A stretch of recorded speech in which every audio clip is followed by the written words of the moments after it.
We have with us Annamalayana. Annamalayana needs no real introduction, but in one line, he is an engineer turned MBA turned former civil service officer turned politician, and currently the state president of the BJP in the state of Tamil Nadu. I am Srinivas. I am a professor of international business and entrepreneurship here at the University of Adams.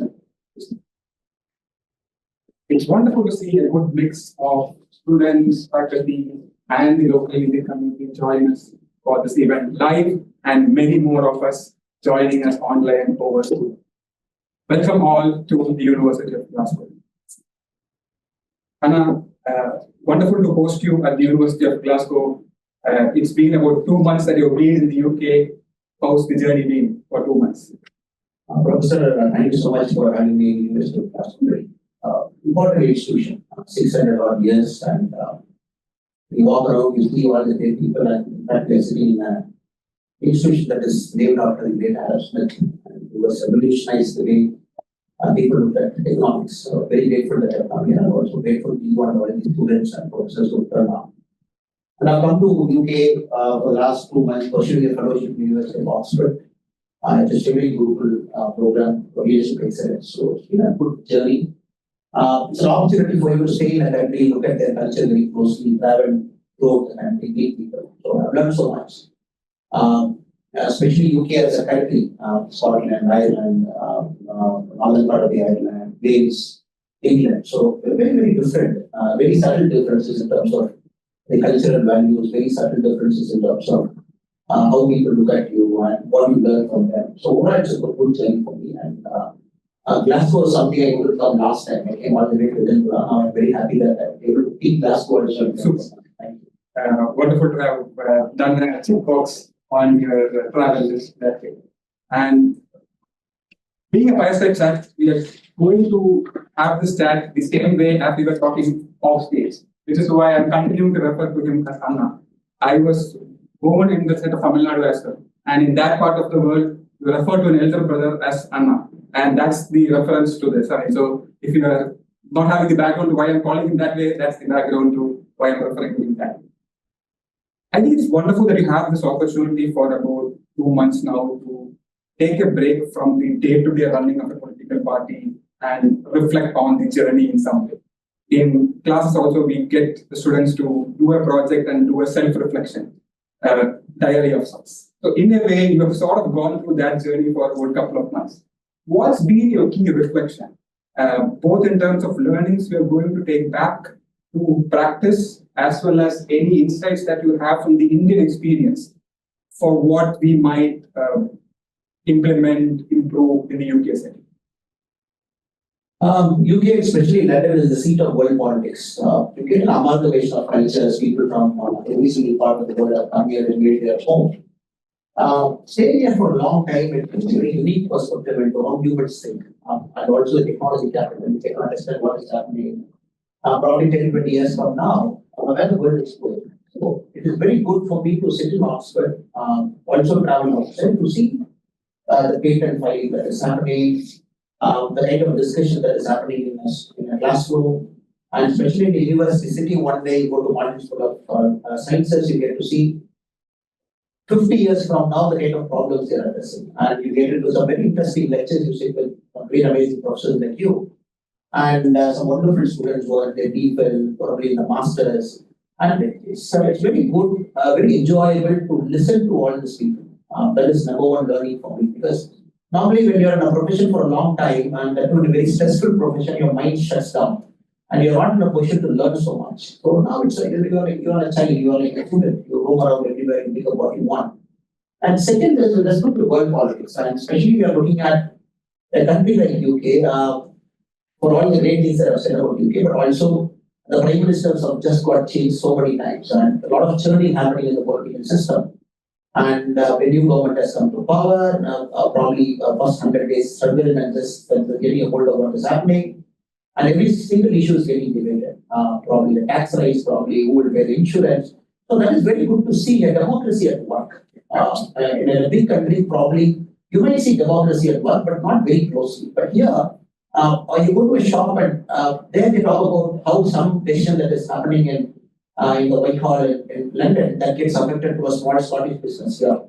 So that is very fascinating for me. So this is a country that has got democracy as a pure ethos. So that is the second learning and close you're seeing. And third, I would say is more about learning for me and what we are doing now and what we intend to do, especially in the state of Tamil Nadu where we want to go. And you get to meet professors. So, for example, just like UK is having problems on intelligence, migration, people of different faiths, and just the politicians are trying to find a way, the society is trying to way to amalgamate and take everybody along. So, policy also. You have just seen a major rise in September, which is unlike what happens in London now. London is already in the good news of the world. You don't see bad news happening in London. So, the city is trying to find its way to amalgamate, take all everybody along. But just look at the students here. Now, India has become the number one country where the students come to UK. We are number one for the last 2 years now. So, lakhs of students come in, and it's an opportunity for me to talk to them and understand their perspective and what is their motivation, what is their interest. Because they are our ambassadors of the country, and they have always got a dreams. Studying in different parts of UK, and then eventually coming back to India at some point in time. And you talking to them, you get an idea of the future of it. And we are 8,000 students per year is not an ordinary number, it's a big number. And that is fascinating for me. Learning from Indian students here and kind of dreams they have, and the kind of politics they want to see back home, and how we can fulfill their dreams once they come back. So it's an amalgamation of good, bad, and the ugly, but more good, less bad, and less ugly. Fantastic. Yes, that's really interesting.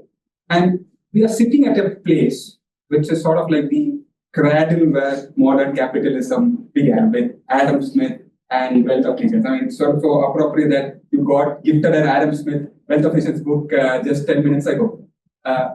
And we come from the land of India, which is the land of Arthashastra, which loosely translates into science wealth or wealth of science. So what we see here in today's discussion is sort of the confluence of Arthashastra and Artharashtra, which is wealth of nations. So it's apt that we are talking about India at 100, especially the entrepreneurship dynamics around it at the intersection of these two confluences. In that backdrop, if we look at the entrepreneurship ecosystem and its journey in the last 10 years or so, what we are seeing is it's now the third largest startup ecosystem, third highest number of unicorns. You have been a very close ringside view of what's happened, especially in the last 10 odd years. What's been your evaluation, reflection on what's going on in the policy landscape around supporting business, entrepreneurship, and development around it? Professor, it's a very interesting question you asked me. I always believe the land in which we are sitting now, Dave was a great man and such a great person who was able to define a new era of economics and thereby a lot of things, labor productivity, probably manufacturing process, everything he brought in. Just based economic theory. The reason I'm trying to say this is people like them, they unlock people's energy. So UK is a country where long time back, people's energy got unlocked. And you're talking of full use of industrial revolution, you're talking of before that full use of enlightenment, scientific discovery. A small country in terms of population size, almost one point of time at 70% of the world under the control of times in India. Probably I will criticize that it's not nice that we were colonized, but talking from the UK perspective, such a small country. They mastered ship, they mastered high seas, they're able to travel across the world, they're able to master the choke points, right? Of Gibraltar to Suez Canal, everybody, they're able to master all its strategic choke points, such a small country. Absolutely. And they're able to dominate 75% of the global landmass at one point in time. So what happened is, at different points of time, the human energy got unlocked. So people are able to come out and be it trade, be it shipping, be it war, be it navy expedition, they're able to do it. Now, in wars, unfortunately, in India, that did not happen for a long time. The energy of our people, such a great land, land of Dharma, crores of people, somebody has to come and unlock the energy. And at different points of time, we can always say that maybe being a country that is under colonization or only supplying raw materials to countries like Britain, that could be one argument. But the other argument is, for a lot of time, our energies were changed. If you look at 1993, I just have some data with you. 1993, just after India's economic liberalization, 2 years after it happened, India's GDP was only 0.29 trillion, which is just $0.29 trillion. Now we are just touching 4 trillion. Just look at the journey from 1947, it took about 61 years to touch 1 trillion. Now the next 1 trillion is going to come in 4 years. And such a long time, a country of crores of people, different custom, dialects, language, north, south, east, west, the energy was not used for productive gain. And once the politics got aligned, once the governance got aligned, once people are given that freedom and opportunity to pursue, so that the will that you have inside has to get translated into a product outside. Now it is happening. So I'm very happy that you touched the second part, a land that is given Arthasastra, a land that is given the science of governance, and a land that is given so much to the world. If you look at some of the oldest Indian institutions, which is just rebranding and coming now, the Taxila and the Nalanda. And such a great land is just bouncing back. In the last, the World University rankings, US World University ranking, we are sitting in University of Glasgow, which is the top there. And India had 43 out of 1,503. Out of 1,503 universities ranked for a certain quality, India had 43. Now you might say it is less. Yes, I say it's less, but 5 years back India had 11. 10 years back India had 2. And you're looking at institutions like Glasgow, which is 600 years old, Oxford, where it is now 1,000 years old, Cambridge. So all great institutions were able to channelize innovation, technology, people's energy. India is just getting there, just starting. And the second argument is, yes, you said, you always say where the future is. There is this very famous quote in ice hockey. Ice hockey, there is a great player called Greg Christie. And somebody asked him, how did you get so many ice hockey goals? He said, I never go where the puck is there. I always go where the puck will go. So, as an ice hockey player, you go to where the puck, the ball, and probably you will miss it. But he anticipates where the ball will go. Then he goes there and scores the goal. That's why he has got the most number of goals in ice hockey. The same thing is happening to India. So you should not look at India where it is now. You should look at where India is going. And where India is going, you can always look at indicators to say, okay, it is just touching 4 trillion, 3.9 trillion, it just touched. And probably the fifth largest economy just over the UK. And next year, India will overtake Germany. It will become the fourth largest economy. The year after, it will overtake Japan. It will become the third largest economy. Then it's a race between US and China and India. So we are just there. And second, if you look at the growth projection, the country that is growing at 7%, probably the fastest growing nation of this size now. Unicorns registered 114, the third in the world. The US is at 865, second is China, third is India. You will not believe, sir, in the last 3 years, the number of startups in India that is registered is 32,000. 32,000 in the last 3 years. And the total startup that is registered now is 110,000. 110,000 startup registered. So these are all numbers that is showing where India is going. I'm not looking at where it is now. So the startup, the product, every 6 minutes in India, there is an IP patent getting registered. Intellectual patent, every 6 minutes there is one patent getting registered. So signs are good. Everything is coming together now. Governance is coming well, politics is coming well, sense of democracy is sitting well, accountability of politicians, politics, and people, everything is coming together. Also, now the research is taking off, universities are getting better, getting well funded. So I would say from 2 to 11 is a great start. 11 to 43 in the world university rankings is a great start. Probably will reach 100, it's a matter of time. So I would say India is all poised to take off. And merely, if you look at such a, people say, and UK the other day, a friend was telling, oh, you're just become the world's most populous country. Yes, I said yes. And there's nothing to be ashamed of. Yes, we are 142 crore. And there was a time when you say, oh, overpopulation, people look at you in a very different way. So many people. So here you look at countries very small, probably Norway, probably Sweden, Denmark, UK, but very small, doing extraordinarily well for a population of that size. India had this problem, I say, 20 years back, people looked at India's population very wrongly, pejoratively. And now I would very gladly say, yes, the median age of that population, which is 142 crore, is 28 years. Even in 2047, the median age will be 37 years. India will be the youngest country in the world. Even at 2047, India will be the youngest country in the world. So what what is the potential that this country is having. So everything is coming at the right time. Young people and 380,000 people when they come to the UK, I go, but 2 lakh people come back. The next 5 years, and some people stay here, they will do some work. And when the 2 lakh people come back, and they're not going to sit quiet at their home, they're going to start something, they're going to get into the service sector, probably get into deep technology, they will do something. And look at the people returning back to the US. Now, reverse brain drain is happening. There was a time when some of the best of the talented, they went out to study, and probably they rightly or wrongly, they chose to stay in a country, which is their bad choice. Now, many of my friends believe my home country, when I go back, it has got all the potential to fulfill my dreams. So getting that confidence. So you can't stop somebody from going to UK. It's wherever the best education is there, they'll come. They find the best education in Glasgow, they come here. Nothing wrong with it. Now, as a country, how are we going to promise our young children sitting here? When you come back, the situation is conducive for you to do well. So now, for the very first time, maybe in my college time, I never had that confidence. I thought probably India's going the other democracy way, corruption and everything. Now, this generation is having that confidence. Yes, if I come back to my country, probably there is an opportunity for me to do well, start a business, make it $1 billion valuation, get to unicorn. So this is an intangible aspect of it. Yeah. Tangible aspect, you and me can talk about members, startups, IPOs. That is not tangible, you can measure, but intangible is that confidence. The confidence just doesn't come. Now it's coming. And it's a very young country. Also, it's a restless country. So everybody wants everything to happen tomorrow morning. So that is also nothing wrong, because the nature of youth is you got to be ambitious, you got to be idealistic. And the challenge for all of us as politicians, policymakers, people in government is to work faster.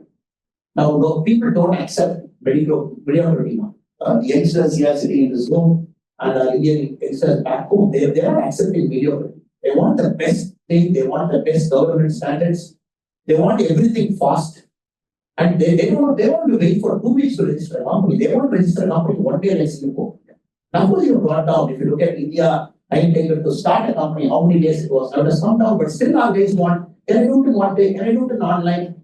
And even for birth certificate, why do you want me to go to a hospital? Can I do it in online? Can you just give me some technology tool?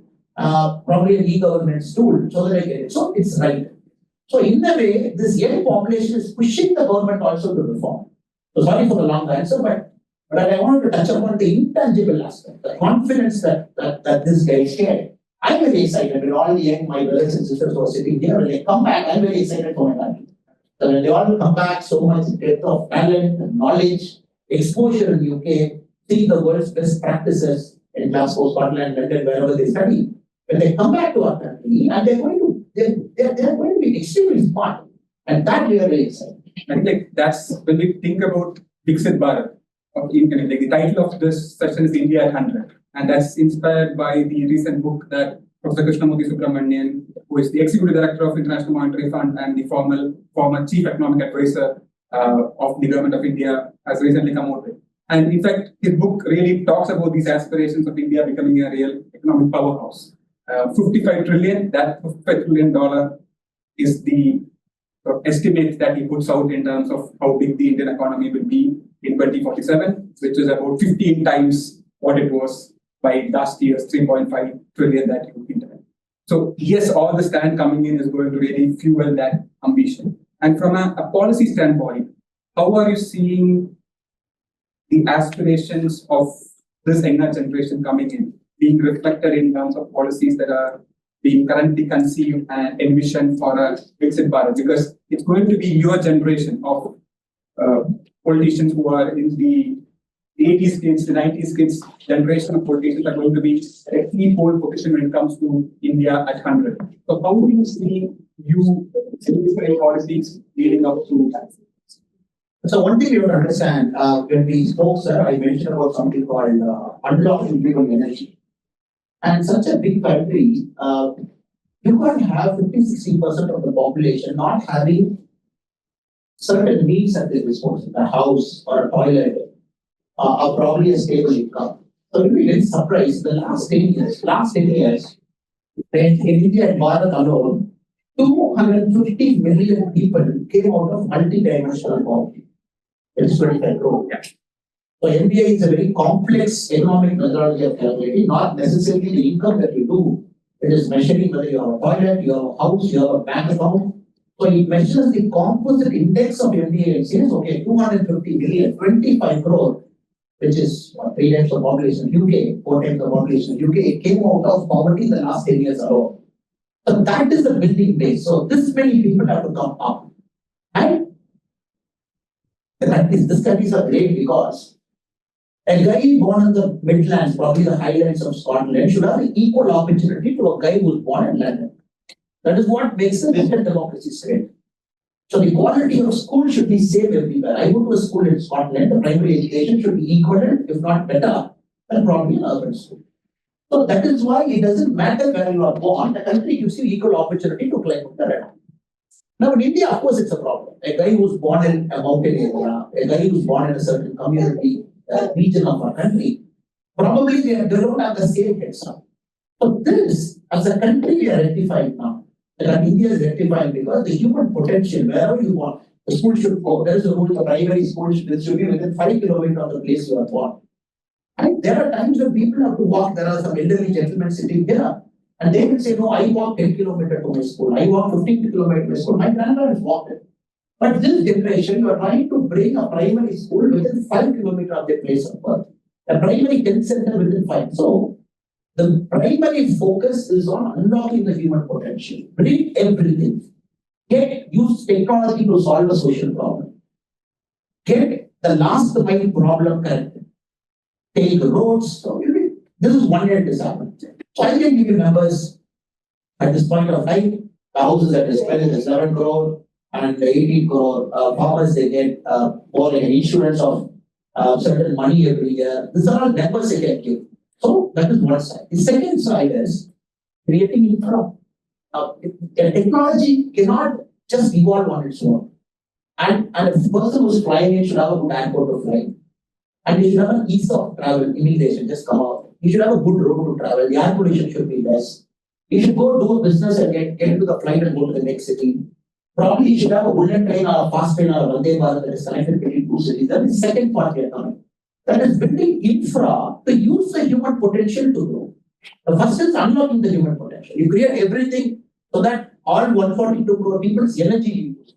The second part is you build an infra so that everybody's energy is channelized. I can't have professor's energy that side, Annamalai's energy this side, and probably his energy this side. On infra or probably a social capital creation will make sure the energy is directed towards one side. So last 10 years, the number of airports in India doubled. In 2014 it was 73, now it is 151. Universities have literally doubled. The number of medical seats have doubled, which was 43,000, it is more than 1 lakh now. So one end, bullet train is on, which is getting constructed, more number of Vande Bharats.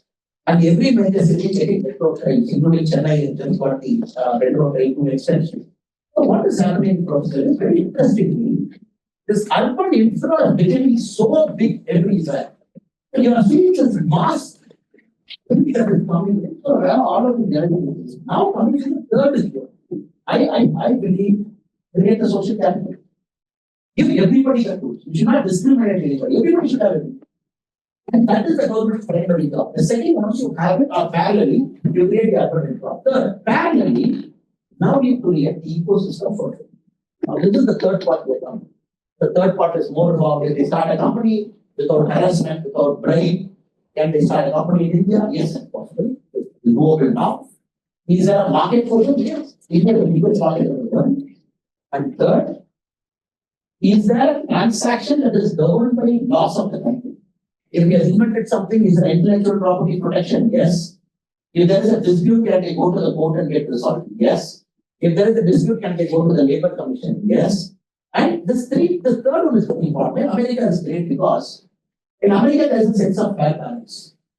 They say whoever you can be, whatever be the color of your skin, you enter into US soil, and we make sure everybody the same rule of law applies. And in India, that is very important. A businessman should have a sense of balance. Suppose no, anybody can steal my secret, and I go to a court, the case will run for 15 years. And somebody stole my money, I go and file an FIR, which will take 7 years for the court to give me a judgment. Means people are not motivated. Now the third is the toughest one, Professor. The third one is creating institutions.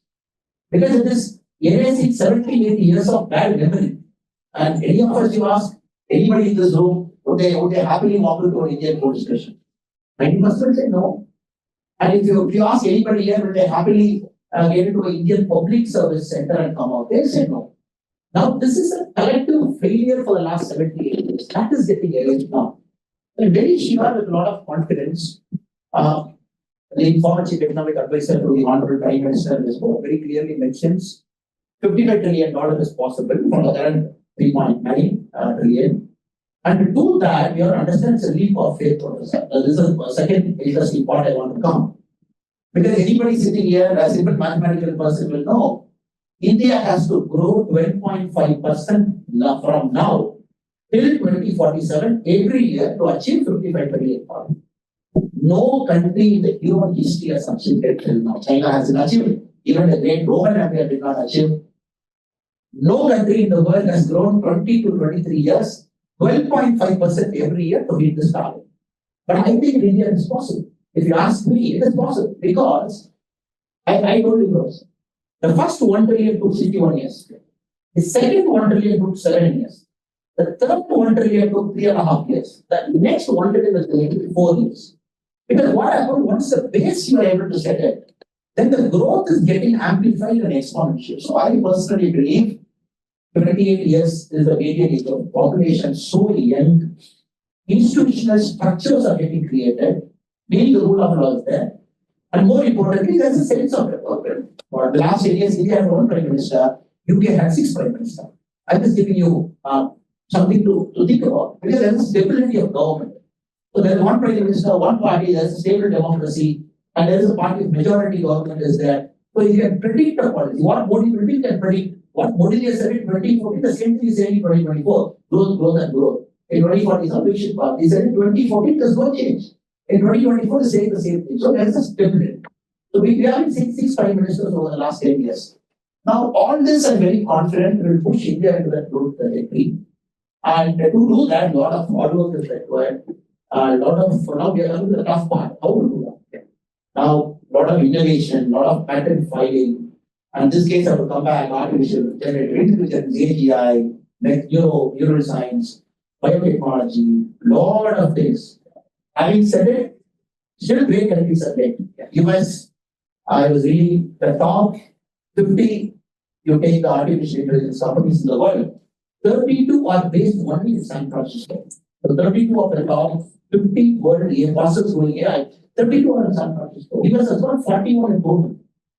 China has got 4, and some countries are scattered here and there. India doesn't have even a single one now. That's a challenge. As I said, you have to go where the future is. Yes, we need to have very serious approach to artificial intelligence, be one of the top 50. At the same time, India is doing very well in consumer sectors, in retail, telecom, technology, yes, B2C markets. So this is an area of concern where this kind of kids, when they come back, when they look at business potential and opportunity where they want to go in, I'm sure they will take a huge problem and solve. And solving an easy problem in India is easy for us. And anybody wants to come back tomorrow, start a shop in our country, and they want to do a business, that is doable because there's such a big population, you can still be a successful guy.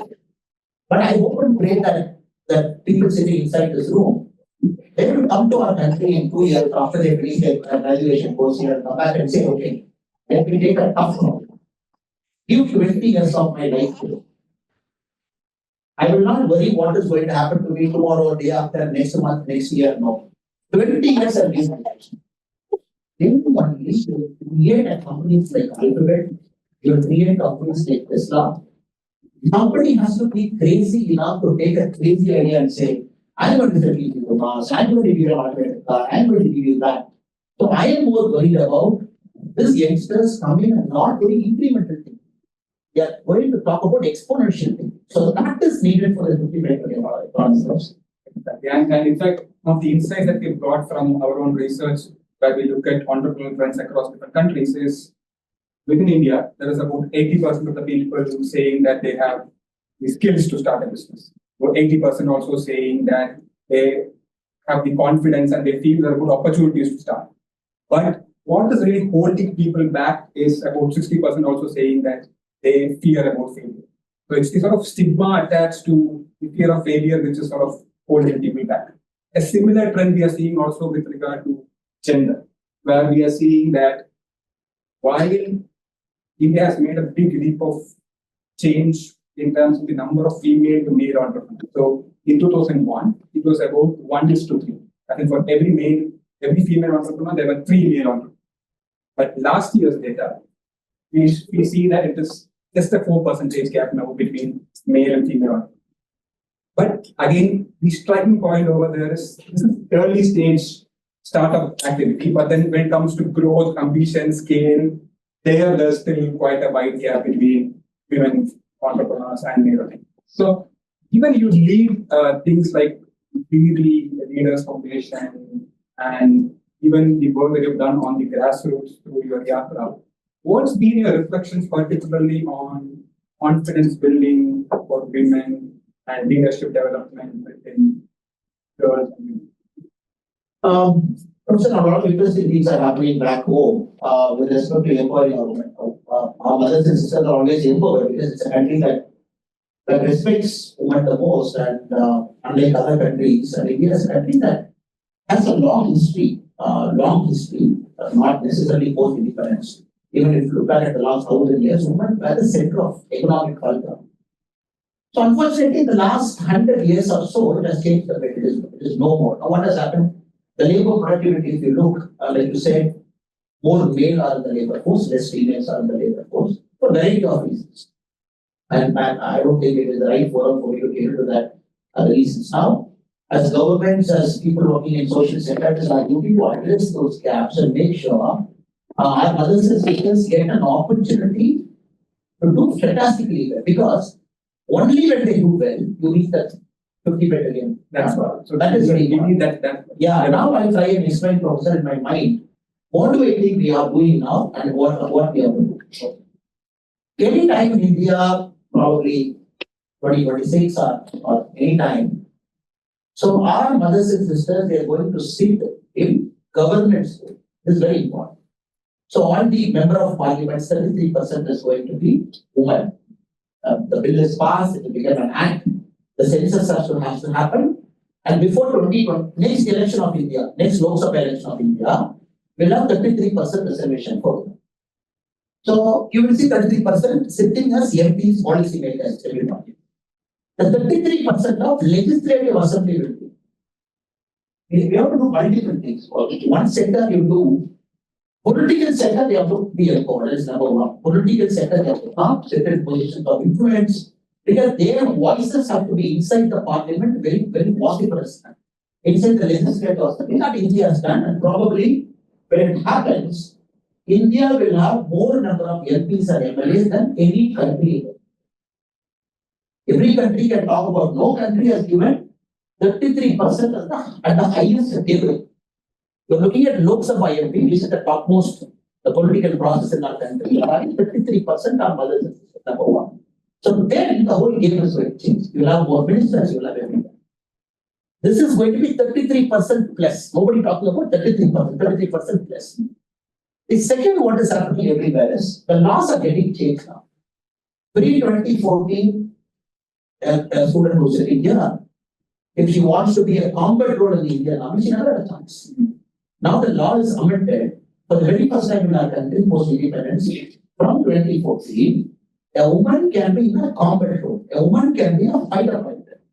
It took us this many generations to reach that place. Now, to confidently say, a woman can do anything in our country. Actually, she is doing everything in our country, but somehow the laws have held our women back. Now the third law is, women cannot work in the night shift. Now there are a lot of restrictions now. For a woman to work in the night shift, let's imagine one of my sisters working in a call center BPO company. There are tight rules now. For example, she has to be taken home in a car, and somebody has to be in that car along with that sister. And so many rules govern this problem, which is in a way right, which is in a way wrong. Then, women can't do all rules. Now this is changing by law. Everything is changing by law. Either by law you are changing, or by social custom you are changing. Last but not the least, if you look at the statistics of the survey, where do women employment workforce they drop out? When they come into a company, they work after engineering medical, they all join. But where do they drop out? Because entry point is okay, professor. We are looking at the top management role. The MD, the CEOs, the board of directors. So a lot of people are not there. Why? Because for them a significant drop happens post-marriage. A significant drop happens post-childhood. So now the country we are regulating 60 months, almost you get 60 weeks, almost literally a year off. Then they can come back. Then by law there is a mandatory provision in the code how many one should sit. So some of them might have grows. Why the country is pushing by law to do this? By law, why certain women people are on the board? By law, why the country is pushing? It's a right approach because you don't understand. There is a negative discrimination and a positive discrimination, two kinds of discrimination in the society. Women for a long time, we see 10 standards, you'll be getting the first number of marks. Many times I used to joke. In Tamil Nadu, if you take in my state, if you take the 10th topper, first will be girl, second will be girl, third will be girl. In my school, first will be girl, second will be girl, third will be girl. 12th also the same story. But somehow, I think it applies everywhere. But somehow when you see the number of women in top roles in a company after 20 years, they're not there. So you understand, the problem is not with women, the problem is in society. Childbirth, immediately they take a break, they come back after many months. Where do they put? We don't put them the same thing, we give them something else. Oh, they can't work in the night, don't give them in the night, give them this. And this is a social norm, which by law you are changing. So I'll be very happy to say, in the ground you are seeing a significant shift. I see at least in my party that a lot of young women are joining politics just like that. For me, 4 years I'm seeing a difference. From 2020 to 2024, a lot of people. And they're very eager, they are hungry. And that to a difficult profession like politics, they want to break the glass ceiling. So it is happening. So I just have a data in hand. And I was looking at the data, I found the Mudra loans that the government of India gives, Professor. Mudra loan is a loan that is given to SMEs. From 2015-16, in India, Mudra loan 27,75,000 lakh rupees disbursed. 27 lakh rupees disbursed. 69% of Mudra loan consumers are women. Now you are looking at the SME sector, small scale sector, which government is giving Mudra loan. 27 lakh crore is given till now, the last 9 years. 69% of Mudra loan beneficiary women, which means the SME sector, that many women are there. But the problem is, why not in top sector? So it will happen, just a matter of time. We have to break it. And I'm sure my brothers who are sitting here, and they will also make it their life mission to create equality in the workspace. They'll make it their life mission to make sure that people are empowered. Everybody is empowered. We should be at the forefront to fight and get workplace to be safe. And we should not, Mahatma Gandhi once said, the day when an Indian woman walks in the street with tons of gold, and that is a safe India. So we are ready to reach that. And the day we say, my sister can work till 2 o'clock, 3 o'clock, without any supervision in my country, she can come back home. The day we reach there, I think as a society we have succeeded. That's really empowering as a vision that you put forward for all of us.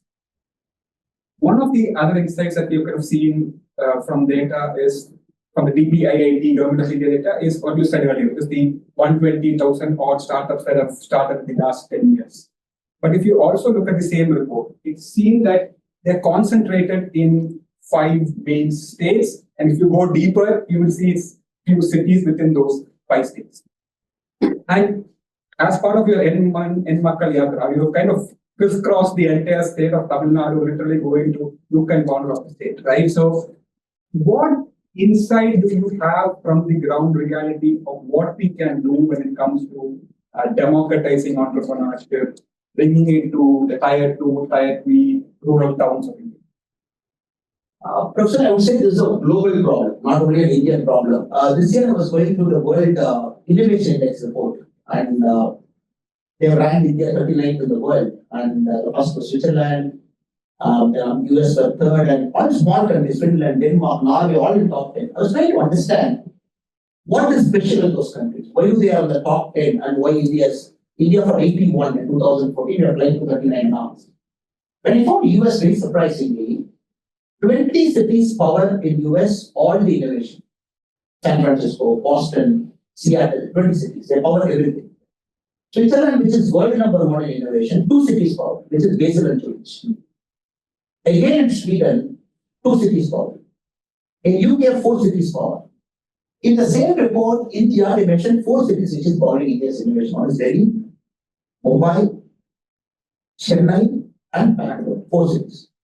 And they analyze the number of patents that each of the cities maximum they file. What is that? For Chennai, they said Chennai is filing more patents on transport. So Bangalore is more on the digital side. And Delhi is more on computer technology. Mumbai and Delhi more on the computer technology side. Now, this is a global problem where once big cities are able to attract talent, and talents find safe space there, there's an ecosystem there, they go back and they start it. But use the right word called democratization. Now, India is so hungry that we need empowerment in rural agriculture. And all the urban startups that you see are of a different sector, artificial intelligence to machine learning everywhere. Now, India is a country where a disruption in agriculture is waiting to happen. From drip irrigation to seed technology to everywhere. So that is where I hope and believe the next generation of entrepreneurs who come in, they shouldn't take the easy problem to solve. They should take the toughest problem to solve. Because only when you solve the tough problem, you will become the Elon Musk of India. And when you get to the same consumer, same retail, same basic technology, there are already thousands of people in India doing it. So I hope that the kids who are here, kids who are watching and everywhere, that through the conversation with all humility, we are trying to put something in their mind or maybe thinking that take a big problem, put your head down and solve it. So the moment you think like that, you start going towards the goal. Agriculture, they're just waiting for disruption, They want hundreds and thousands of young people to come there, stay and solve the problem. Right from irrigation to every single sensor technology, everything they do. So I hope once it happens, then probably democratization will happen. Now, coming to the Yatra and the lesson with respect to thing, I found a very fascinating insight. I would actually put it in a negative way that the villages are getting emptied of youth. So this Yatra started in South Tamil Nadu. From Rameshwaram, we crisscrossed all the way to 234 constituency, we reached Paladam in Western region, near Coimbatore. I found rural area, no youth, only elderly people. And not only the rural area migration is more, in the urban area also, when you saw the protected environment is becoming less. That is the insight from the other. One, unless you find a way to make the youngsters back in the rural area. So youngsters, I can't motivate my brother who's sitting here. India needs you. I want you to stay in your village for the next 30 years. He will say, why should I stay in my village? I'm not even getting a broadband. I'm not even getting 5G. I will not stay. But if I'm able to give that, okay, he'll be motivated to stay. I'm able to give you a good broadband. Abdul Kalam, long time back, he mentioned a concept called providing urban amenity in rural area. Pura, he said. So if I'm able to create, tier 1 is okay, sir. Be it tier 2, tier 3, tier 4, tier 5. And that will motivate my brother to stay closer to his parents. Then you will see, okay, technology is there, everything is there, a retail market is there, a good school is there, my son or daughter is able to go to a good school. You are able to create a playground there. The Scandinavian country is a beauty. You go to any country in the Scandinavia, village, there is a world-class football or a sports thing that is created. From that, sovereign wealth fund and the oil boom. Now, if you do that, which I think Modi is trying to do now, meaning you start building infra in rural area. Because in country, you can't just do it overnight because it's a country of 50 lakh crore budget. You are now focusing on the urban, now you are going to tier 2, tier 3. So unless you don't do it, so how will innovation happen? So you got to take technology there, you got to take schools there, you got to create a conducive atmosphere for my brother or my sister there to stay with their family there, so that they are closer to their parents. Then you should have a social life. In Bangalore has got the largest number of microbrewery in our country. Gurgaon has got the largest number of microbrewery. My friends in Chennai are complaining, when will more microbrewery come to Chennai? Nothing wrong. It's a right argument. In London, when you go, people want to enjoy their life. What is the purpose of living a life? The purpose of living is work, have fun and play hard and play fun. Now the third and the most important is how do you create a system where they have a social life? Because 80% of the time is social. Right? It's a long way to go, Professor, but I'm just trying to put this thought because our friends should also understand that is the way we are thinking. It is not that we are disconnected from reality. And we are also thinking for them to think for this many problems to solve, creation of infra, creation of technology, everything here to tier 4, creation of social life, and smaller airports. And he should board within 20 minutes, take a flight, land within 40 minutes in a big city, finish the work and come back. And take a Vande Bharat at 6 in the morning, go to Chennai, maybe 600 kilometers from Coimbatore, finish the work, come back again. Or create a train in a tier 3 city, go to tier 1, come back. So if you're able to do this, Professor, as a country, when the policymakers are able to do, then probably you might say, why should I stay in a big city? And it's still in a small city. Anytime I can come to a big city and come back. So I think the thinking is in this direction. We hope and pray that this gets accelerated faster in the coming years. In fact, like I have an observation to share from my own recent business. So I was mentioning about all the rural entrepreneurship work that's ongoing and what we are seeing from that insight on the ground. So I was in Ladakh about a month ago, and this was a remote village which hadn't had roads until about 3-4 years ago. Post the UT, there were no roads, and then the moment roads came, they said like, okay, now we have the ability to integrate our agriculture to the larger city value chain. So now they are thinking about like lychee value chain, which will link them to selling it in Leh and all of it. So I like when you kind of see those sort of examples, you kind of suddenly see road infrastructure being such a big deal. And the same we were seeing in tier 2, tier 1 cities like Udupi and Bhimavaram, where there are startups which are capitalizing on the digital public infrastructure. And that's really changing the game for formalizing the informal sector, for instance. And there is one instance which really stuck with me. I mean, so I was in Araku Valley, Andhra Pradesh, and this is in sort of private areas of Araku Valley.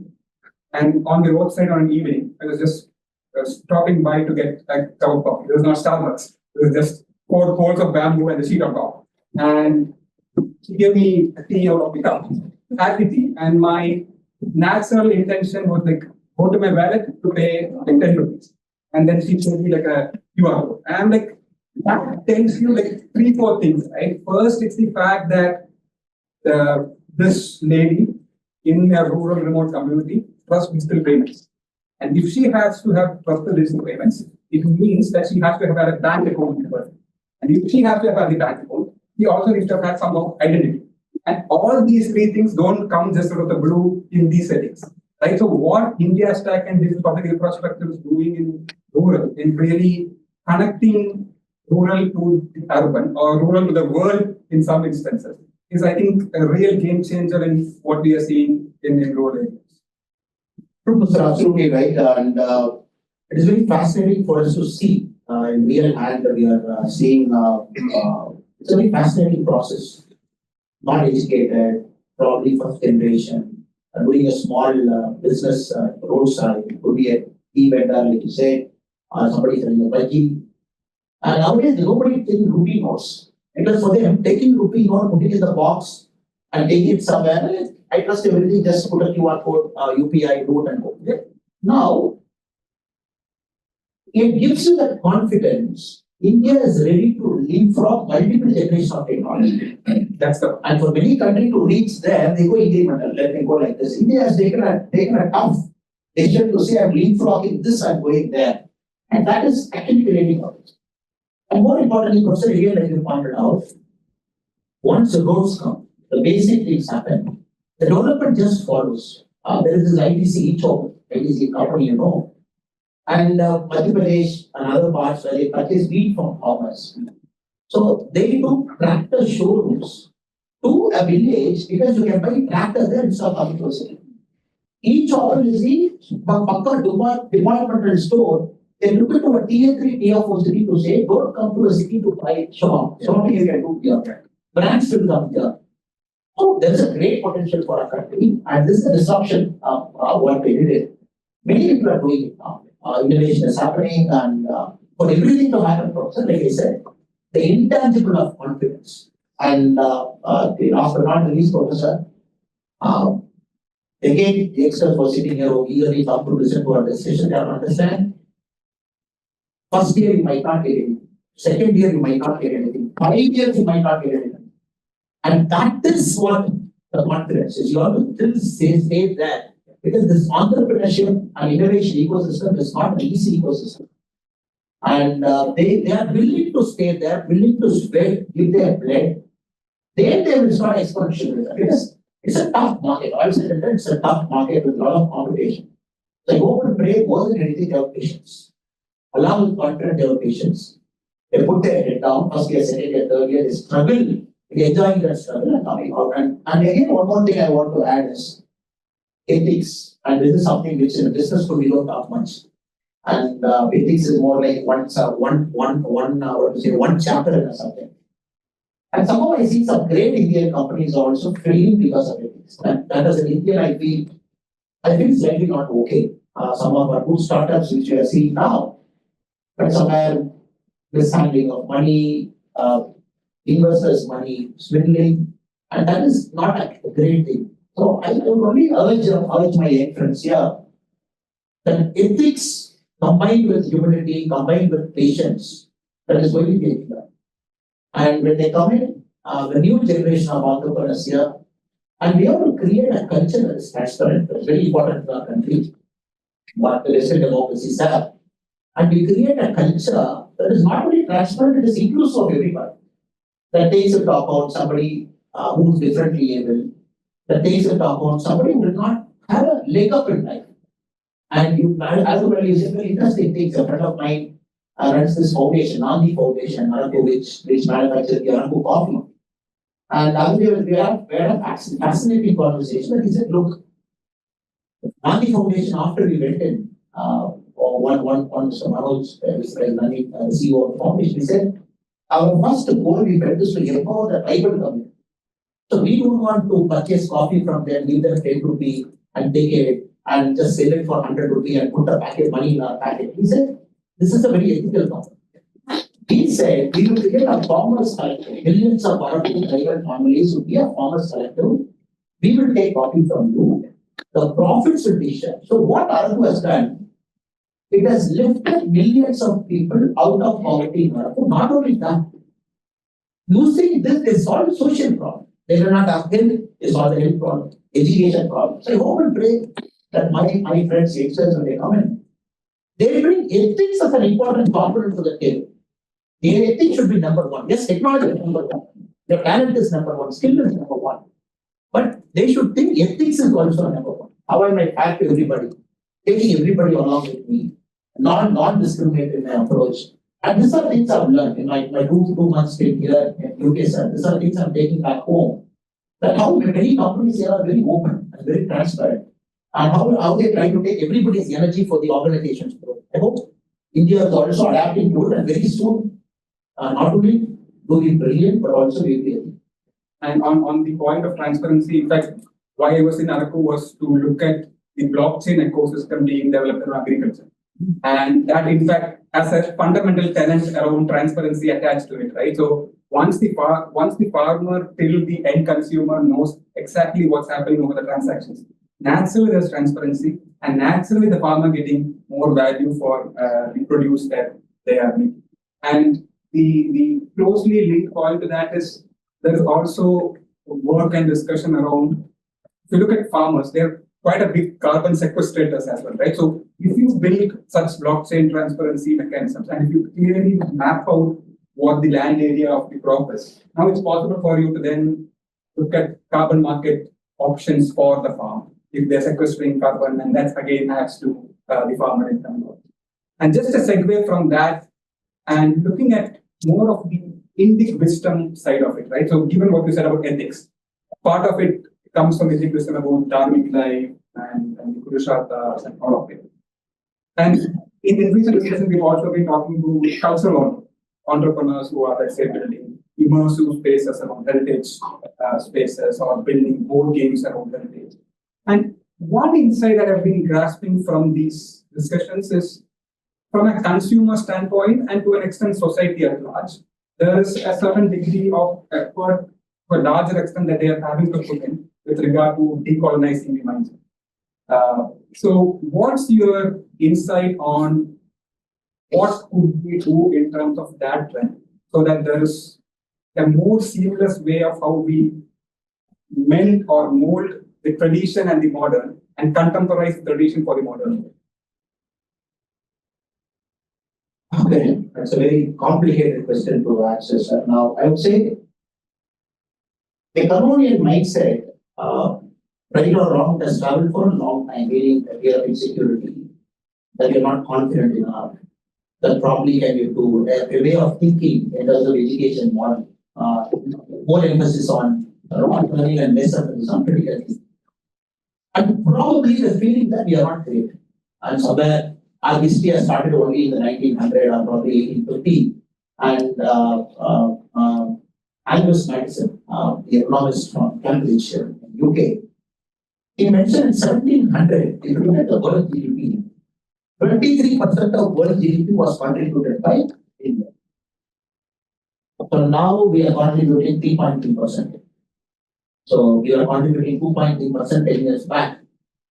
A country that was contributing 300 years back 23% of the world's GDP, the same country in 2014 contributed 2.3%, we are contributing 3.3%. So what happens is naturally you get a feeling that, oh, somewhere our country is not good enough to be a US or be a UK or be a Scandinavian country.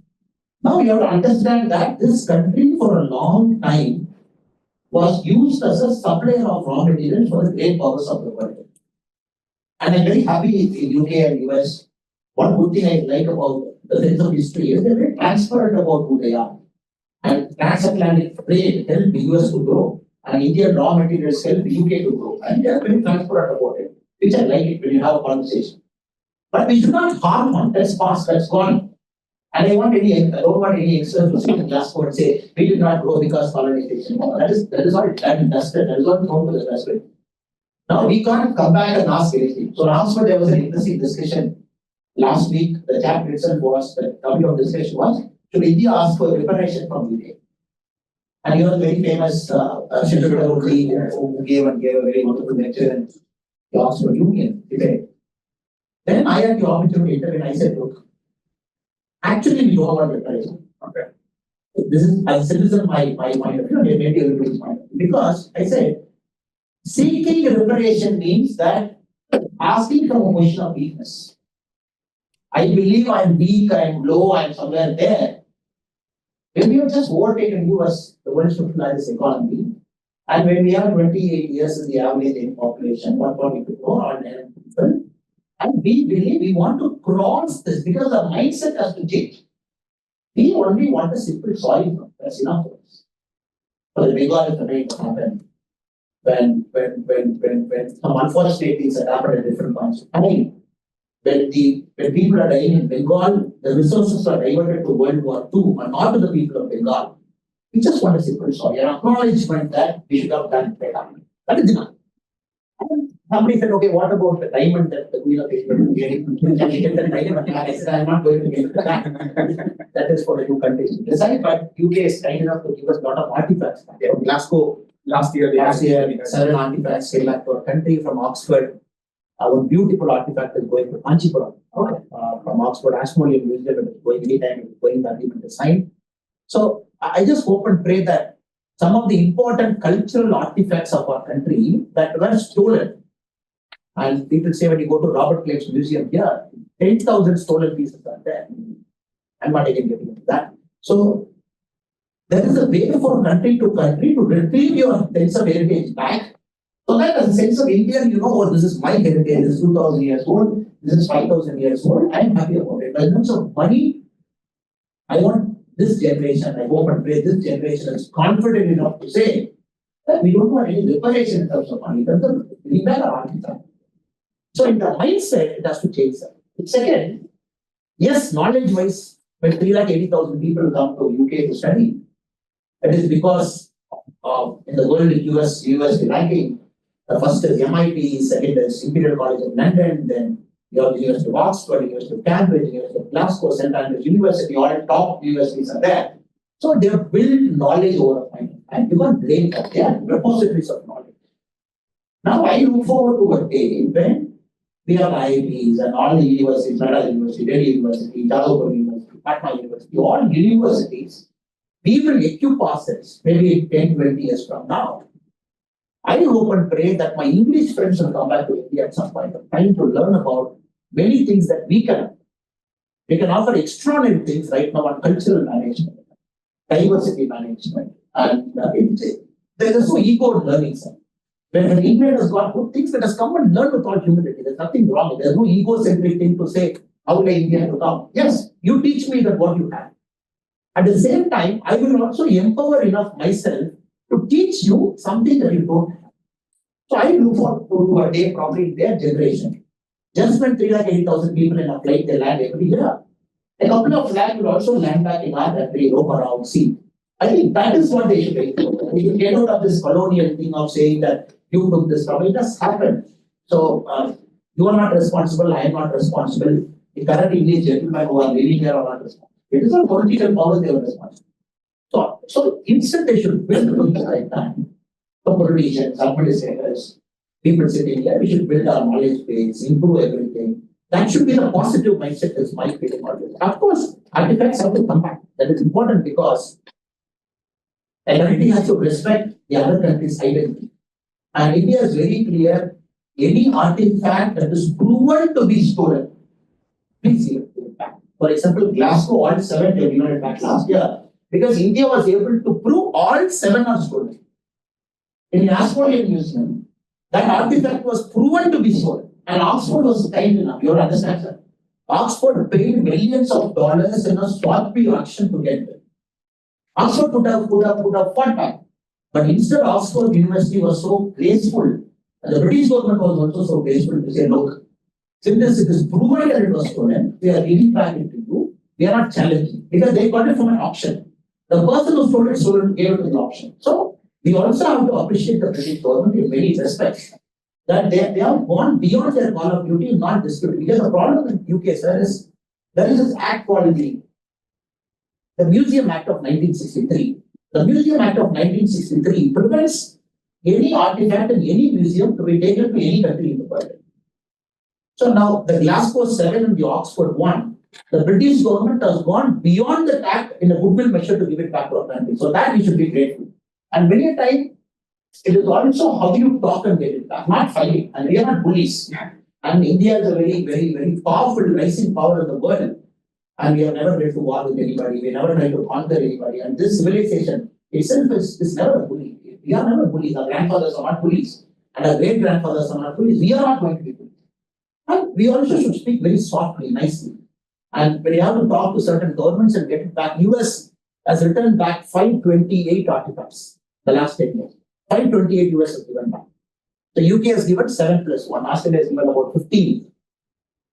And I hope and pray that we do it gently, we do it nicely so that we don't hurt any sentiments. That's very important, sir. We are living in a time and space where we should not come and say, you did this to us, I'm going to do this to you. So we should be better than them to say, look, we are all in a world civilization. You got something to give it to me, I got something to give it to you. So in that spirit, sir, if you want to get decolonization of mind is possible. And of course, some statues will continue to remain so. And for good and bad, and somebody has done good things for our country also. It's not that you can't erase the whole history and say that let me start from zero. At the same time, the Honorable Prime Minister Modi is very clear where the Indian history is not given an importance. And the Sandra statue has come very, very important. The person who fought for a country, Atmanirbhar Bharat has identified lakhs of fighters in the last 400, 500 years who fought. So that is also happening simultaneously. I hope we will become a confident country, but not a bully country. So India should never be a country that we can bully others. So in 10 years, we'll be a world power. In 20 years, we'll be a global power. And we'll be a top economy, 40 trillion, 50 trillion. But we will show the world that you can still be a top country and be nice to others. And not necessarily threatening, sending an aircraft carrier and doing this trade barrier. And we will not do that. We will show the Indian way to say we are great, but we'll treat you gently and nicely. Because they will do that. Maybe my generation, I don't know, but they will be sitting as MLAs, MPs, ministers, representatives, business people, entrepreneurs. When they sit 30, 40 years from now, they will do that. And they will show the whole world. The last 300 years that can happen. The world power is always a bull. But when India becomes a world power, they will show we are not a thing. And they will 100% make it. And that's the sort of the dharmic way of how we go about. And in fact, there's also this stat which says that if we replicate the Indian model, there's probably whole world is probably sufficient in terms of climate change stats to continue. But if we are replicating the US, we probably need 8 more planets to really survive. And just the other closing thought on the same point would be like when we kind of revive Nalanda and Nakasena, that also gives us the opportunities of bringing up more of the Indian knowledge system based insights into contemporary management and all of it. So I think that also probably is a pathway of decolonizing and then making the traditional for the country. So the new education policy which the government has brought in from 2020, and 10% of the credit should be IKS, Indian knowledge system. And now, other day I was sitting in Chennai and there was a vice chancellor next to me. And he was telling me, gee, we have to, I'm trying to find professors for Natya Shastra. I'm trying to find professors for Tarka Shastra. Argument, there's a Shastra. Tarka Shastra. I'm trying to find professors for Artha Shastra. I'm like, good luck with it. So why are you trying to find? He said, no, our government has said 10% of the credit should be Indian knowledge system. And we are offering courses on Tarka Shastra to people, how to debate. And India 2000 years back, we have got a scientific book on how to debate. And now everything is coming out in the new education policy, especially on Indian medicinal systems. A lot of things are coming up, cultural systems are coming up.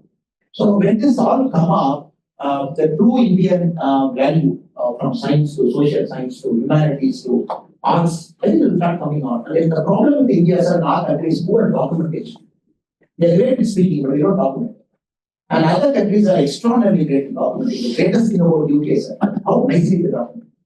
And this is the house they live from year to year, and you pay £2, you see. And this is where it happened. Very beautiful. Everything is documented. This country, everything is documented.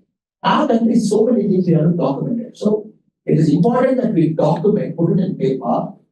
Then only then others will document it. The proof of testers and documentation. Only if you document, we all still fight. Jagadish Chandra Bose has invented radio waves before Marconi, while a signal.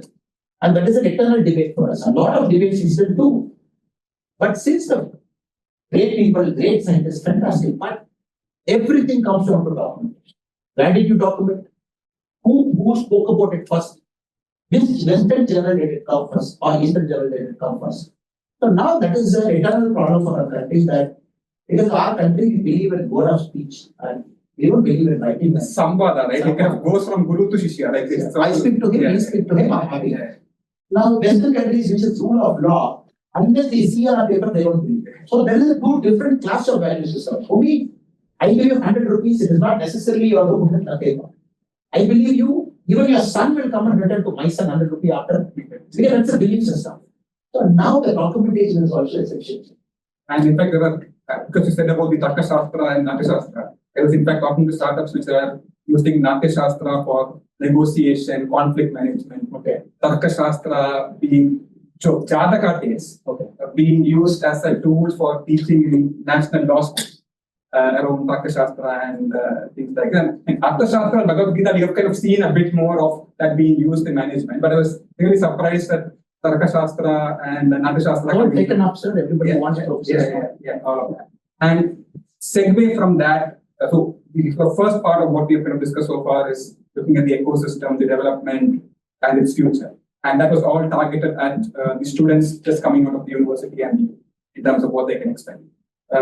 Two small other segues that I want to make is one for academic researchers. So there are people in the audience who are also PhD students, university researchers, especially social science researchers. What insights do you have for social science researchers to engage with policymakers in terms of translating research into policy insights and practice? And also, how can we better conceptualize and frame our research right from the start, depending on the wants and the needs of the policy going forward? Professor, India is open to listen, and the sense I get is the bureaucrats are very open now. One of the days of closed mindset bureaucrats, you don't want even to talk to them. Now they're very open. And you must be seeing in papers also, the current government is also trying to recruit later entry people into bureaucrats.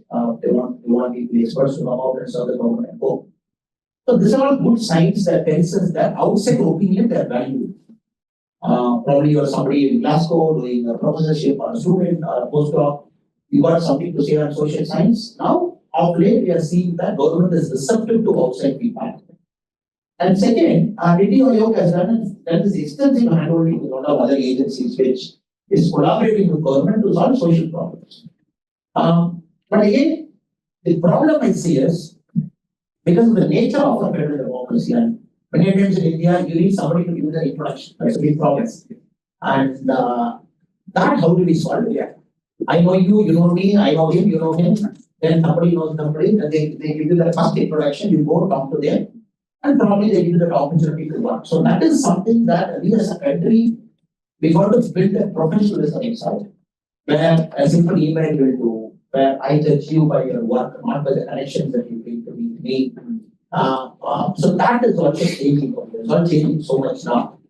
I see a lot of young people, they come, they open political parties. With our party in Tamil Nadu, we have a lot of interns coming from different universities across the world. They want to come up for 3 months, 6 months, see whether politics suits them. If it suits them, they want to stay back and they go out. So they are trying to put their legs inside politics to see whether they want to be a politician. So we are open. And many of us are opening ourselves to other people to come and see us. That is part A. Part B, whether this should increase, yes, it should increase. Whether the outside perspective should come to the government, 100% should come to the government without doubt. And I hope in the coming years, an institutional mechanism, right now, the institutional mechanism, probably rural development, or probably urban affairs, or probably some ministry. Many times, joint secretary, that is the way we go. I hope an institutional mechanism will come. And then we have public capture, because Modi ji collects ideas. The Prime Minister from 2014, what he has done is, you can give ideas and now. Yes. So the app itself he has made a concept where the citizen can contribute, that gets you can acknowledge. Not only people simply say, oh, I've taken an idea, thank you so much. No. They take the idea, they refer it to a ministry, then you get an acknowledgement back, whether it is workable or what you want. So Prime Minister is doing it to set an example that I am doing it. Probably the Prime Minister, because everybody should. Probably a secretary should do, probably a joint secretary should do. I hope to create this culture of openness and transparency will permeate through the system. Because it is very important for a country to grow and to get the $25 million in the future. And I hope to see more of it. That's really encouraging. I think that sort of formal institutional mechanism of how we could engage is something. And as a sort of a step before the institutional mechanism, what suggestions do you have as a global university like University of Glasgow? I mean, like we have that strong India connection to an extent, given the next building is Kiran Majumdar Shaw's Advanced Research Center. So Majumdar Shaw and Biocon, they have a personal philanthropy grant of about $7.5 million, which they gave for as for the larger corpus for that to be set up.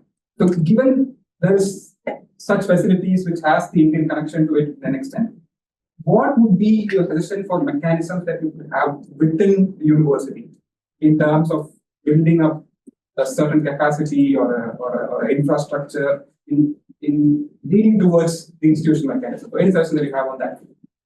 I'm very fascinated to see the kind of Indian entrepreneurs or top people giving back to their alma maters here.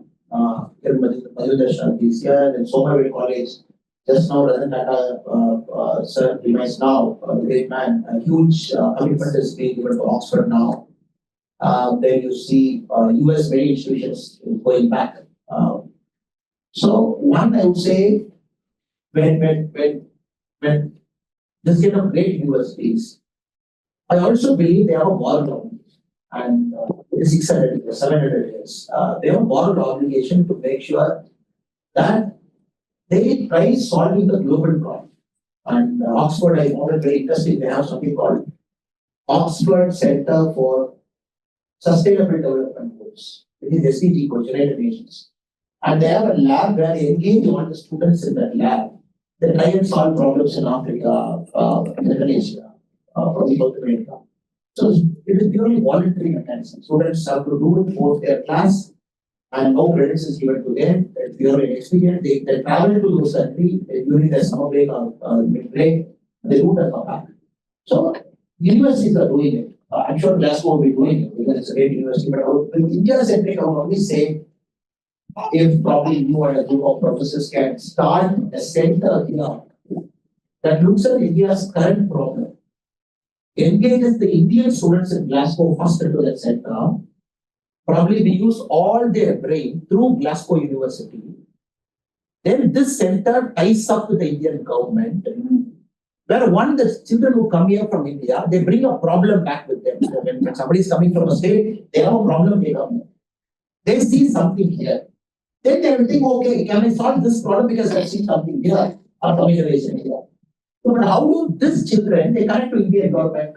So I think Glasgow University has got a moral obligation to set up a center like there is this poverty action lab and Harvard and multiple institutes in different parts of the world. So probably in Glasgow can pioneer India-centric institution here, channelize all the energy, then you do an official tie-up with government of India.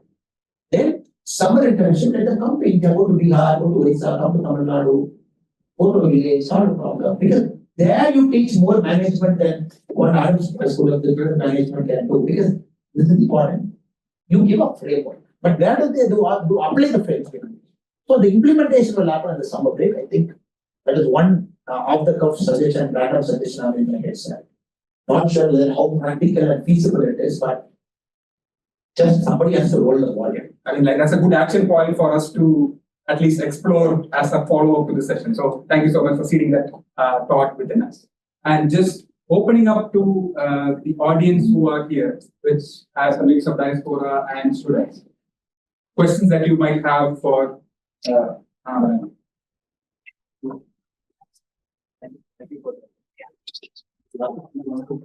So, my doubt is, when you are talking about the majority of Indians, 90% of Indians, because that when you say, are you comfortable talking to a policeman, raising your research, which are this. Very rarely we find Karnataka people are very lucky to have you as a policeman. Then 100% are very okay to talk to you when you are back. But the hard reality is, I think it's more than 90% are not ready to open their problems. Now, when we are looking for long term, you explain how India is traveling, which direction India is traveling from 2047. We have the obstacles we have, whether it's political obstacles, so we don't have any common platform where a common man can raise that problem. And of course, the whole station we have, everybody's not that okay. So do you really feel that we need to have a platform and where we can confidently reach the complaint without any problem of security? The public services in our country, especially the police angle and where the common man has got the more weight, and has been improved, is improving. And we just changed our laws, which was given in 1861, and we just changed it. After many, many years, we have repeated some sections, added some sections. So again, I said I'm not getting into the past to argue with your environment. We're only looking at the future. Now, a public service in India is something that over a point of time, good people should come. In India, our public service multiple things, central government service, which is IAS, IPS, and IFS, then right up to Group C, Group D you have. Now, in India, government employment is the source of employment for a lot of people. People just don't come here for service many people. They come here because there is a payment ticket. They come here because employment ticket. I'm not saying everybody, but there's a significant chunk. So when you come for money to a public service, whether service comes first to you or your salary comes first to you. This is the problem. India being a growing country, a bulk of the people who get into especially Group C, Group D, Group B, bulk of the people see money, employment as option one, probably service being 2, 3, and 4. So this will change when a country grows. It's a process learning. First they say you want to crawl, then they say you want to stand up, then they say the child has to walk, then they say the child has to run. That's a process. And it is impossible for a country of this size to reform the public service overnight to say, or tomorrow morning the public service will change and all good people will be there. Good people will be there, but it will be 10%, 20%. For them, service is first, money is second. So this is changing now because when the country is growing economically, when you're growing economy, for example, police constables. It doesn't always keep telling, it doesn't matter who the IPS officer is. It always matters who the constable is. Because constable is the person who sets the norm in a police station. Because in a police station, you get about 40 constables, about 15 head constables. Then you put some assistant inspector, probably about 50, 55. It is the constable who set the norm. The inspector will be one guy, and half the time is outside the police station doing bandobast. And half the time the public goes and meets the constable who's sitting there. But what is the motivation of a constable? Is he service-minded? Is he money-minded? Is he corruption-minded? So that is where you get the impression of police. So you don't see an IPS officer. How many of us go and meet an IPS officer? Very rarely. Very rare. So most of us will meet a sub-inspector or a police constable to say, oh, police is bad. So that is the problem. So we don't meet a collector. You and me, we don't meet a collector. We meet a tahsildar, a clerk, a first division assistant, a second division assistant. We meet them because he gives you a birth certificate, he gives. 90% of people in a developing, growing country, public service is possibly not their number one motive. It is possibly number 3 or number 4. But for that, the economy has to grow. Their government service people have to look at differently. And which will happen. We just have to be patient. That is number one. Second, you should also think about making your hands dirty. And there are 2 ways. In the ground, there are 2 kinds of people. There is a player, there is a spectator. And there is a third category called armchair expert. Because I watch the cricket in TV, I say, oh, Kohli, in New Zealand, the full toss ball, I should have managed to avoid it in the how can Kohli get out on a full toss? That is a bad criticism we all do, sitting armchair expert. Then there is somebody in the stadium who knows the speed of the ball. Oh, it's a spinning track. That guy speaks very well. Last time he took 10 wickets in Mumbai, the ball came. A spectator will have a bit of idea, more than a TV guy. Kohli will have 100% more idea because he knew why he played that shot. So I would say, many times people sitting here, the problem should not keep you away from solving it. Somebody has to come in and solve this garbage. And that is also a motivation for you at some point of time to look at public service as an option. And you can be whoever you are, you can do whatever you want in the next 10 years. Probably at 35, 40, you should make a conscious call, can I get into public service in some way? When Modi ji says, okay, you come as lateral recruitment, you come as joint secretary, maybe look at that option. Maybe you are a company CEO, you run something at 45, take a break, come work for Government of India for 5 years and come out. Or you want to get into politics, or you want to do something. So what happens is, one day the good people should start coming in. At the bottom level, because of economic improvement, it will keep changing. So when a lot of top people are not coming, that is my main complaint. My main complaint is not the bottom. The main complaint is top. Top people are like, okay, I got my first car, fine, great. I got my first apartment, great. Then my argument is always, why do you want a second car? And why do you want a second apartment? So at some point of time, we should know that money is okay. And after a point of time, it is only an incremental value. So you all get, I think you teach about incremental value of a product. So after 2 lakh rupee, the next 1 rupee is less incremental value. So this is where I believe younger generation should jump more into politics, more into civil service, more into cleaning up the public service. When you guys come, this will start changing. In the interest of time, we'll probably have very quick 2 questions because we need to wrap up for 5:30 sharp because there's a flight to catch soon after. The mic is with somebody quickly that person. If you can take 2 questions together, that's also good. Hi, Malik. Thanks for your talk. My name is Vijay. I run a business in Manchester and Glasgow. It's called QBots Energy. It's a smart energy technology business. Of course, I've been following all the developments in Tamil Nadu. I always keep in touch. And I look at, of course, the things that you were talking about, the energy markets and what is happening with the situation in Tamil Nadu. Of course, my question is about how do we engage with the Indian market? I've been running this business for 8 years. Of course, the openness and transparency you both touched upon, that has helped me, grow the business, start the business here. It's because there was government funding and R&D support and competitions which we were able to get. But then how do we engage in the Indian market? So how do we start? We've tried a couple of ways, but then we struggle. We're waiting for that. We need a big backer, that kind of thing. The very important one. I would like to answer this. It's applies for everyone. Now, what my brother Vijay's question is very, very important. It's like many a time we blame a Western democracy. We say, okay, this, that, and we keep blaming. But Western democracy gives a fair opportunity for everybody to succeed. US and UK especially, like my brother says in Birmingham, and that's no fair opportunity. The law is same for you, white pay, the law is same for me, and I'm succeeding. They don't think that fair. In our country, which as a politician I've been very vociferous over the last 3-4 years, that we are, especially in my state where I'm in politics now, that our favoritism is actually costing talent. The government sitting in power, they favor somebody, and that released a lot of corruption fights, this, that, and they put information case against me, including the company which lost the contract later. And that is a struggle like you for me also as a politician to bring the transparency there. I'm really with them in reference spirit and really with them.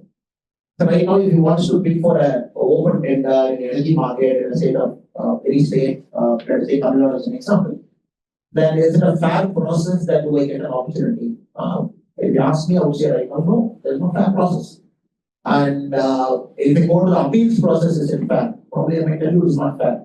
And I'll be very honest with them. But I hope and pray that people like him will decide to fight. It is two things. One, in Tamil we say, another problem is not we say, on a child that cries will get the milk. So one end is people like Vijay should decide to fight. I'll apply it, I reject me, it's okay. Then I will take the documents, I will say, the lowest bidder, what is your qualification, what is my qualification, I will fight. Because many times these bureaucrats are like, sir, this guy, he loses 5 tenders, sir. If he loses all 5, then he will fight with me. He will go to Competition Commission of India. He will file RTI. He will go to Lokayukta. He will go to Anti-Corruption Bureau. He will write to Prime Minister. This kind of entrepreneurs succeed in India, which I've seen. Which is not Vijay's job. I'm not saying his job is to run a company, give employment, and help his company to grow. That way the economy will grow. But I would say it's a two-way fight. One, very well-intentioned people are just giving the hyperbole to myself, I'm giving that title to myself with humility. Our fight is on one side. Vijay's fight should be on the other side. And it is only a paper, emails. You just have, because what happens, sir? This complaint has got a power of its own. There will be some good guy sitting somewhere. He will take that complaint, leave it. Not everybody's bad. That one guy should get the complaint. He will summon that guy. What did he get the contract? Show it to me. So many a time in India, I've seen contracts getting revoked. So let us wait for the good times to happen. But before that, I would only advise you, there's no personal risk, safety, nothing. You can sit in UK, alarm say file everything online. Competition Commission of India is open, Anti-Corruption Bureau is open. Just keep fighting with it. Because what happens? All you need is an entry. The Indian entrepreneurs, I keep telling them, we have to give them that first opportunity. That's it. Once you give them, then they kind of hold on to it. But getting that first one is a problem. It has changed now more than 10 years before. It will change 10 years from now. But instead of waiting for 10 more years, we just have to grab it by the neck and go and do it. That's all the option.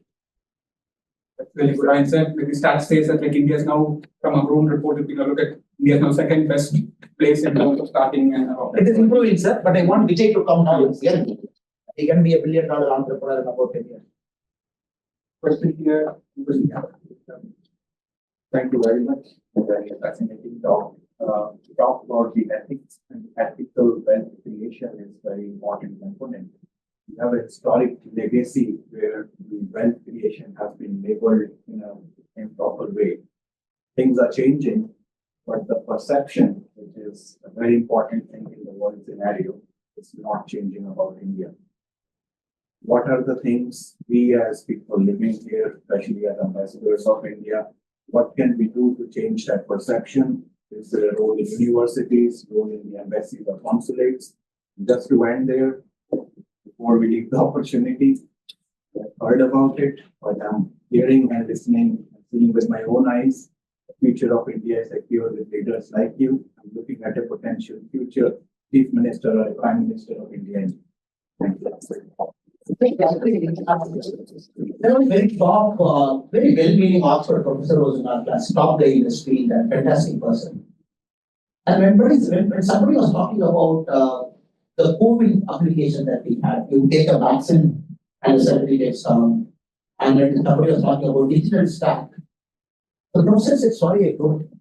Then you are surprised, hey, professor, how do you not know that the country has generated 100 crore COVID certificates just like that? And how do you not know this is happening? Like, I'm very sorry, because it did not come in the Financial Times. That's a lesson for us, a lesson for professor. The way I look at this, in London or Zurich or all the great cities, unless it doesn't come in New York Times, Financial Times, Washington Post, probably it doesn't. So that is one part where we have to try and find a way that intelligently we as a country, we give information to the place where I should fall on that information. That is number one. That is the country we have to do. Second, as citizens, anybody in UK is watching you double closely that they are watching their own people. And of course, people who come here first generation, seventh and ninth generation, even if the Bharatiya spirit is in the heart, as long as we live in a soil, we should be respectful to that soil. And we all should, even if one is a 1 year student or 2 years student, the Indian spirit always is we respect that land and we fully behave that we are part of it. That is the art. But having said that, people watch us more closely than others. So you cannot afford to do any mistake. Crossing a signal, you cannot afford to do a mistake. And even I have to put that line and wait 1 minute and cross that walking. Even if no traffic is coming, the UK way crossing and India way crossing by it's some perceptions. It's all 1,000 years of perception that you are trying to break for our country. And you are in UK as students, you are breaking the 1,000-year norm by you as a person. That's a pain I know, sir. Even crossing the signal, the way we behave, the way we talk. Your kids are so brilliant. And especially the first and second generation Indian kids whom I see here, who are born here, they are like amazing, sir. And like my tears in my eyes, they are like, they got the best of Indian parentage and they got the best of UK social life. They are like super. And the way they talk to you, the young kid, the politeness, the respect, at the same time dignity. And those things are lucky. Because the Indian parents have made sure that that is there and the values are picked up in the class and ecosystem. So it is changing. That is why in UK, the Indian community is possibly 1 or 2 in terms of wealth creation overall. In all social indicators, number one. Be it health, be it all social indicators, be number one. In US, very clearly Indian community is number one. Indian community, US is far ahead of everyone. The US community comes close to ahead. So this is a very powerful demonstration of change. I can come here and speak, sir. Anybody can come and speak. But they see you to believe what India is. So that is second. The third one is very important one, the thought. Create more forums to talk, sir. And many times, sometimes the divisions we bring to a foreign country also, north, south, and this, that, language and everything. So I believe when we step into a foreign shore, India comes first. And there is a very beautiful Tamil movie, Amaran. I'm not sure how many have watched it. It is based on the story of Major Mughal Varadarajan. And Sivakarthikeyan has acted. It is like super hit in Tamil. And I was initially slightly apprehensive. War movies, army movies in Tamil Nadu. How will I see it? Like house full every single day it is running. It is just running every single day. The other time my friend was telling, in the intermission scene there is in dialogue the hero says. He said, watch, this is the face of Indian army. He said the whole theatre stood up and clapped. People say, oh, from Tamil Nadu, less number of people come to army. Like only few people come to army. He said, in a late night show at 2 o'clock, the whole theatre stood up and clapped. And he said, this is the face of Indian army. So that I think should be respected. When you walk into a foreign land, that the Indian should paper over that small differences. I see small differences here and there. I think that is for all of us to rectify it. 3 things is my humble submission, sir. But you are living in this land, you know what better. But I am a foreign guy here for some 3 months and trying to give you my wisdom. Thank you. That I think is a fantastic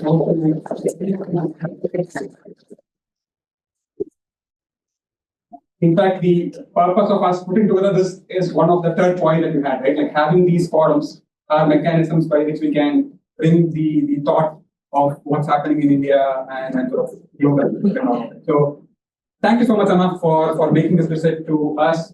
Thank you so much for the University of Glasgow team, Paul from the knowledge team, Connor from the comms team for sort of pulling this all together in a 2-week span, managing, coordinating, setting it all up. So thank you so much for the Glasgow team, and thank you so much for all of you joining us.